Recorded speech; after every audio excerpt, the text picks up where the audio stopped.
1, go. Edge Radio. Good evening, folks. This is Wayne Brown on the Talkie Show. Silly name, serious content. These shows that I do fortnightly are myself answering questions that get sent in. If I don't get sent a question, I just pick a subject to talk about. And tonight, I have a question. It was actually sent in last week. However, because I had a guest, I couldn't answer it. So I'm attending to that tonight. Now, these sorts of questions, I like to get in contact with the people if I can to get more details. And tonight's would have been wonderful if I could have had more answers, more information, so I could flesh this out better. So I'm going to have to keep it a little general. Hopefully it'll still help the caller. I know it should help everyone if we're willing. So the question itself was someone's partner that they had been separated from for 3 years is getting remarried, and they don't like their new partner, and it's causing conflict with their teenage son. Now, there are 4 participants in this particular scenario. Obviously, the level of participation varies. And also, there's a lot of different aspects to bring into this. Now, I could actually talk about this for some time. However, I've only got a half hour, so I'm going to have to keep this as brief as I can. However, I'll try to give the best information I can in that time. So let's get into it. Like I said, there's 4 participants. There's the caller, the person who sent the question in. There's the ex-partner, their new partner, and the son. Now, I'm going to be predominantly addressing the caller or the person who sent the question in. Let's call them A, okay, just to make this easier. And I'll leave A's portion till the last, and I want to talk about the others first from the point of A. So in regards to your partner, now I've had ex-partners and I've had to work through some of this stuff myself, so I understand where this comes from. Now, when you're looking at an ex-partner or anyone in that respect, even a partner that you currently have, you only know them as well as the information that they give you. And that information and the way that you see them is filtered through your own perceptions, beliefs, attitudes, experiences, etc. So the way that you see them is not necessarily true. So perspective, the way that we see people, the way that we see a situation is very personal. So the way I see one person would be different than the way someone else sees them. So you have to take into account how much of what you see with that ex-partner, how much of it's actually true and how much of it is just your interpretation, your perception, stuff that's been pushed through your filters, your beliefs, your attitudes, and has been altered from the actual truth.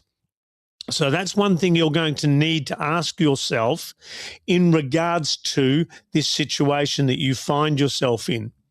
So it could be something, and I don't have personal answers, so I'm just making this up. If you were looking at your ex-partner, it might be, oh, they're marrying someone, they must be over me, they must have moved on. And then you start asking yourself questions. Did I matter to them? Was I that easy to get over? So these sorts of things can create blockages, challenges, obstacles, conflict that doesn't necessarily need to be there. One of the things we always need to do when we're looking at any situation, not just this one, is we need to look at the facts. What is actually true? Yes, they're getting married again. Yes, they've got a new partner. Does that mean that they're over you? Does that mean that this is genuine? You don't know. There's only one person that knows that, and that's your ex-partner. So you need to be asking yourself things like that. How much of it is facts that I'm dealing with, and how much of it is my own interpretation? Because that will be stories that you're running in your head, and you'll be driving yourself nuts trying to create a story that doesn't necessarily exist. Now, in regards to the new partner of your ex-partner, when we're looking at them, they are not involved in the breakup of your relationship, I'm assuming. I'm assuming also that they met them after you split. That means that that person is an innocent bystander to the train wreck that is the relationship ending. And I use that as a general term, not just the person that sent in the question, because just about every relationship when it ends is a bit of a train wreck if we don't deal with it properly.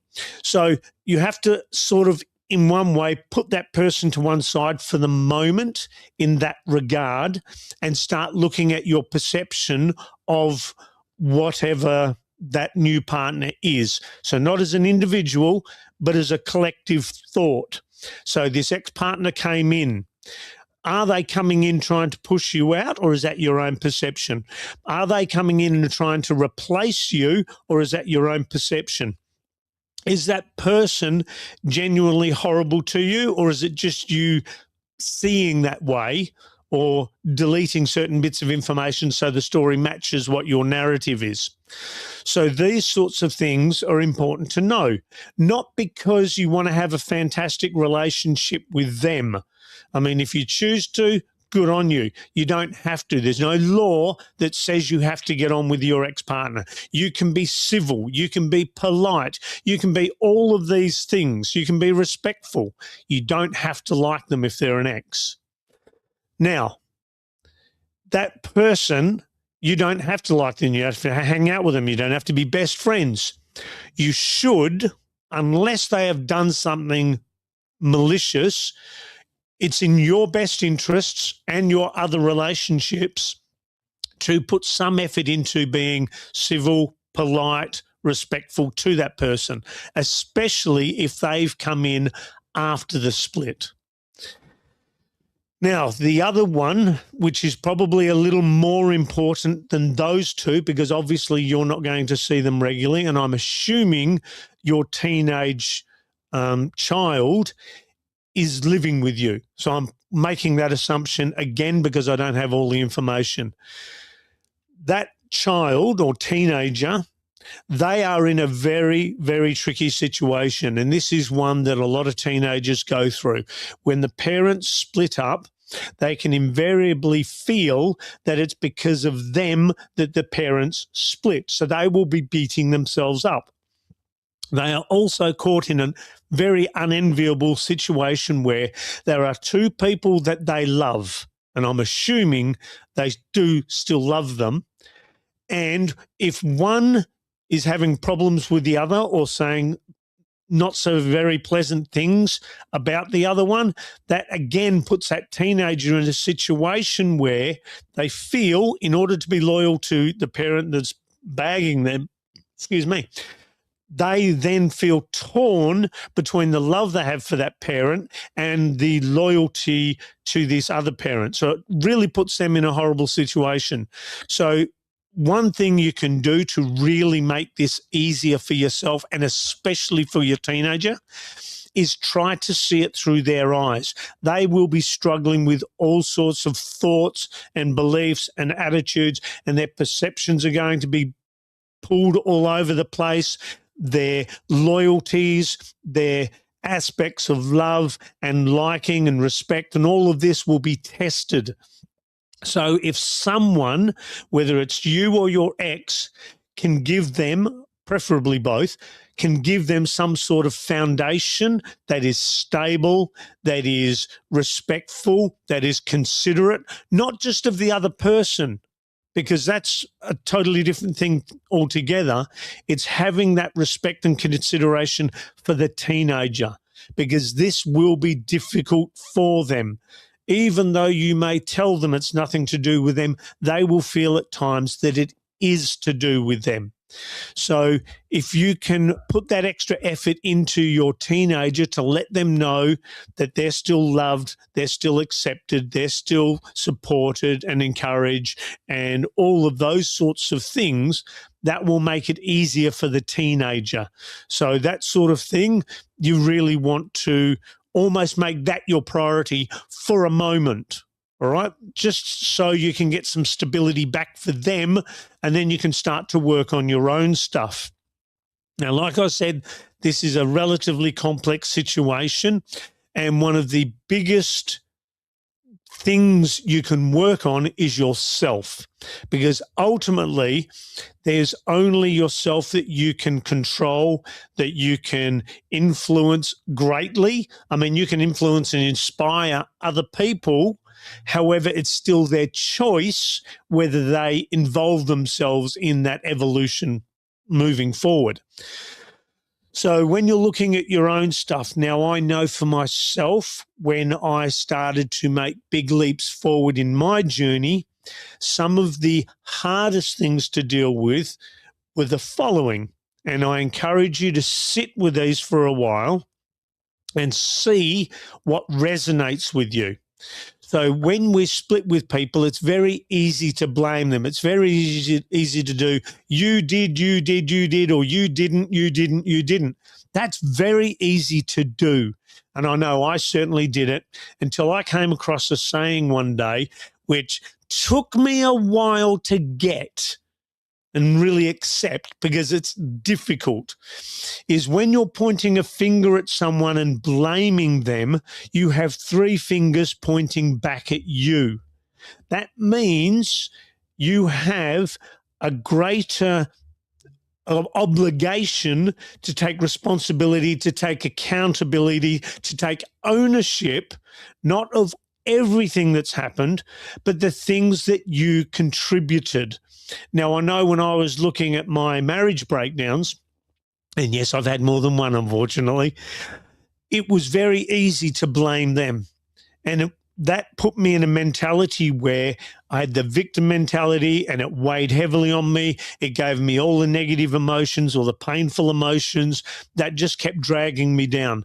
And it wasn't until I finally accepted let's sit down and look at what I did or didn't do that created that scenario where that relationship struggled and failed. And I use failed in inverted commas, because if you do some work on this and you learn from it, that relationship didn't fail. It annoys me when people say, oh, I have 2 failed marriages or 6 failed relationships or whatever, because it only fails if you then go and drag that same stuff into the next one and repeat that. I'll say that again.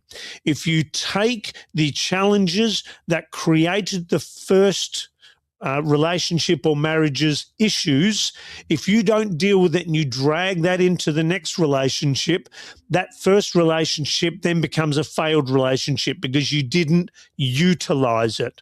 So if you sit there and you do the work and you learn something from that relationship, you can then have gratitude to that person for what they brought into your life, so that your next relationship is better. And that starts by taking responsibility, taking ownership, taking accountability. Now, this isn't about beating yourself up. And I'll give you an example from my own life, because that's the one I can speak from best. And that is, when I was with my partners, one of the things I didn't do was stand in my power. I didn't stand up and set my boundaries and honor them. I didn't make sure that I was appreciated, that I wasn't showing gratitude, that I was walked over, that I felt used, because there were certain aspects of myself that I allowed them to be used against me, so that I then had resentment towards my partners. So once I looked at that and said, you know what, I'm going to stand up for myself. Now, that doesn't mean being aggressive or any of this sort of stuff. It just means saying, that's a boundary of mine that's crossed. I won't tolerate that. In fact, I'll go off on a tangent here for a quick bit, because this story illustrates this one. I read this one years ago about this guy. He was dating this woman. They decided to live together. And they moved in. They were very excited. They had their house. They moved in. This is the first time living together. And that night, they had this big argument, and she was tearing into him something fierce. And he wasn't really responding. And he stood up, walked into the bedroom, and to her, perspective, the way she was seeing it, he was running away. So she, in her head, was like, well, you're not getting away from me. I'm going to make my point. So she took off after him into the bedroom, and he had a suitcase on the bed and he's packing his clothes. And she said, what are you doing? And he said, I have far too much respect for myself to stand here and be spoken to you like that. When you're willing to speak to me as an adult, I will come back and then we can have that conversation. And she changed instantly from then. So it's not about being horrible. It's letting people know these are my boundaries. This is what I'm expecting. I'm hoping you can deliver that. So it could be something like that that you need to address, so that, like myself, when I went to my next relationship, it was infinitely better because of that. Now, those old habits did come back, and then I finally fixed them, and then now I have a fantastic relationship. So there's a number of different aspects that you would need to look at from your perspective. So this is the person that sent in the question, or anyone that's listening. If you want to get over a relationship, to use that term, which I'm not overly keen of, but people understand that one, you want to be able to move on from a relationship. The first thing you need to do is deal with the so-called negatives. So these are the painful emotions, the painful memories, the boundaries that weren't respected, the lines that were crossed that allowed that relationship to struggle. So if you can sit down and find those, then that will make it easier to move on from the relationship, because once you find the good in that relationship, and there is good in every relationship, especially at the start, because otherwise we wouldn't get into them. My second relationship was not a healthy one. However, at the start, it was nice. And it was only down the track that those things started happening that's when it started to falter. Now, I didn't learn the lessons from that straight away. It took time after it ended for me to get the lessons, then I could move on from it. Now I'm very grateful for what it gave me and what it allowed me to become. So you need to look at that relationship with your ex-partner and ask yourself, what were the things that I contributed and they contributed that made that relationship struggle? Now, again, this isn't about blame. It's dealing with facts. You want to remove the emotions and look at this factually. I did this. This was my habit. This was my attitude. This was my belief. This was their response to various situations. This was their attitude. This is what they gave when they shouldn't have, and this is what they didn't give when they should have. So it's looking at the facts of the situation. Once you're dealing with facts, then it's easier. So you're looking at the relationship between you and your ex-partner. You're looking for the information that's going to allow you to deal with the stuff and to also develop a gratitude for it. Now, if you're one of these people that is constantly in your head reliving stuff, berating your partner, ruining the day you met them and all of this sort of thing, you're creating situations that are going to keep you stuck. You need to be able to address these things. You don't have to go and deal with them. We're dealing with what's inside your head. These are the stories you tell yourself, the conversations you replay. These are all the things that are created solely inside your own cranium. Then you also, once you've done that, you'll need to look at their new partner. Now, again, it's factual. Will they be replacing you? Probably not, because if you're doing a good job, you're irreplaceable. However, it is one of the challenges with every relationship that involves children is when they break down, there are going to be other people that come in. Now, I have had stepchildren, and I know I treated them as my own because I was in the relationship. I became that father figure. So it's the same sort of thing. This person's going to come in. They're going to play a role of some sort in your child's life. Now, it's up to you, and it's totally within your control as to how painful that's going to be. Like I said, you don't have to be best of friends. You don't have to be hanging out with them. You don't need to be going out for drinks and meals and stuff. Just when you see them, you need to show your child, I can behave like an adult. I can treat them with respect. I can treat them with consideration, so that they then see modeled how to deal with a new partner with a breakup. Because one of the things that teaches us most how to deal with life is what's modeled for us. It's the old saying of, a child doesn't do what you say, they do what you do. They model you. They become who you are. So if you model for them being able to treat someone with decency and consideration and dignity and all of these things, not because they necessarily deserve it, but because it's the sort of person you are, then that eases some of the tension for your child and for yourself. So when you see them, you're not tensing up and about to explode from the stress from it. It's you see them and you go, okay, it's time to put on my respectful hat or my whatever hat it is you want to put on, so that you can deal with them. Now, the good thing about that is it shows your ex that you can behave rationally. So if there's anything that needs to be dealt with, that conversation's a little bit easier. Now, you also, if you can do this, that then makes your next relationship easier. For myself, I've done a number of speed dating events, and one of the things I overhear people doing regularly is talking about their ex-partner. And when they're talking about them, they're bagging them. And that's not good when you first meet someone. Now, I will say this. When I was doing my dating coaching, I would say to people, ask them about their last relationship. Now, you don't necessarily want to drag out all the crap, but you do want to know how they handle a breakup, because that is how they will handle a breakup with you. So if you say to them, do you get on well with your ex? And they say, oh, yeah, we get on fine. I mean, I don't hang out with them. I'm not best of friends. However, they just weren't a good match for me, and therefore, I wish them the best. So, they deserve someone to be happy. Well, then you know that they're going to be good for you. And if you've done the work on yourself with your ex, then you can drag that good stuff in as well. And therefore, your relationship is far more likely to be a high quality rather than a repeat of what you have.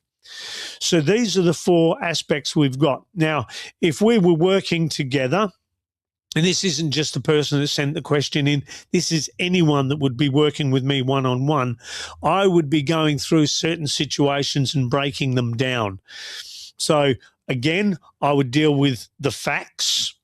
So then I'd get all of the details from a situation or a interaction that they had with their ex, and I would get all the facts, write them down, then I'd put them to one side.